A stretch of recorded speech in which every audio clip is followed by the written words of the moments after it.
Girl was watching the news when she discovered something terrible. She suspected that her father was most likely a psychopathic murderer, because the necklace worn around the neck of the murdered girl on the news was exactly the same as her own. And this necklace was a birthday gift from her father not long ago. Incredulous, she took off the necklace and compared it to her own. But to her horror, she noticed that even the scratches on it were the same as those on the news. Anna was horrified and immediately checked the news about the missing girls. But she was shocked to learn that 13 people had been killed in the town recently. What's even more frightening is that these victims all have one thing in common, and that's a strong resemblance to her own dead mother. Anna was very puzzled in her heart. Could it be that this was all a coincidence? And when she thought of her father's frequent trips home and back, Anna's heart became more and more uneasy. In order to find out whether her father was a murderer or not, she went to his room and started exploring, but she found a large amount of anesthetic drugs in a drawer. Then she found a picture book with detailed information about the girls who had been killed recently. While Anna was shocked, the sound of a car came from outside and it was her father who was driving back. In order not to alert the police, Anna hurriedly returned the album to its original place and took the bottle of anesthetic,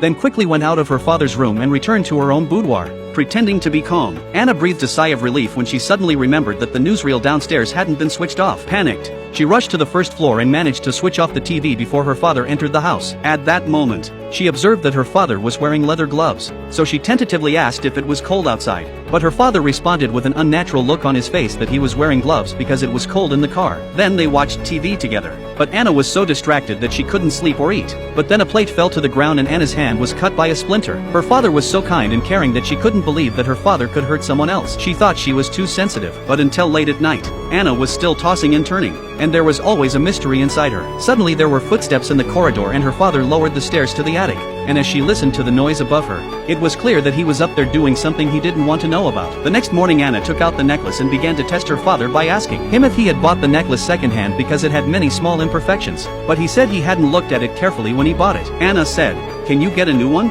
But he refused on the pretext that it was the only one left in the shop. After breakfast, her father drove to work as usual, and for the first time, Anna felt that her kind father was a bit strange, and she couldn't hold back her curiosity until her father left for work. Anna quietly opened the attic, grabbed a torch, and climbed up the stairs.